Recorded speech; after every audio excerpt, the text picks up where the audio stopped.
श्री श्री पंचसखा सेवा संघ पक्षरु द्वितीय पर्याय वृक्षरोपण।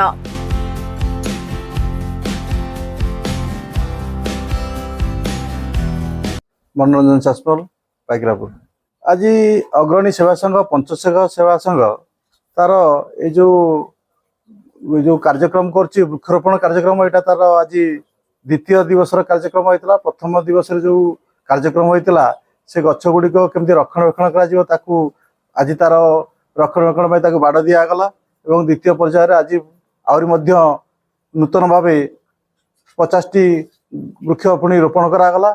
आगामी दिन में से गछ गुड़िक केमी जत्न बढ़ाई दिज्व से प्रति दृष्टि दिज्व आमर आलोचना करागला। एवं आगामी दिन में आमर ये जो बर्तमान परिवेश प्रदूषण बर्तमान आमर पंचसखा सेवा संघर पिलामानकर अच्छी 1000 गछ ए वर्ष से लगे आशा कर।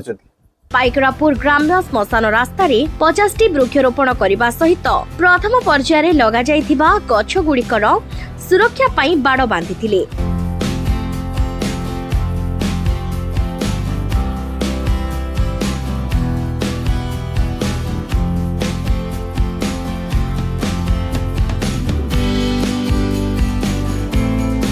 मन कार्तिक कुमार भद्र पाइकरापुर ग्रामवासी।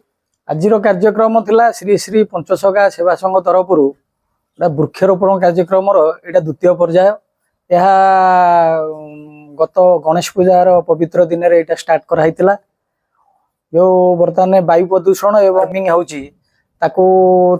तारी एगेन्स्ट गोटा मेसेज दवाई वृक्षरोपण कार्यक्रम हाथ को नहीं संगठन तरफ दीर्घ दिन है विभिन्न प्रकार समाज सेवा काम चली आसी जेपरिक मंदिर सफा आउटी अच्छी आमर अनाथ आश्रम से वस्त्र खाद्य पुड़िया बंटन ये आम वृक्षरोपण कार्यक्रम टाक भी हाथ को नहीं एवं गणेश पूजा अवसर में जो गछ गुड़ा पोता जाइला 50-100 गछ पाखापाखि आम रोपण कराइला।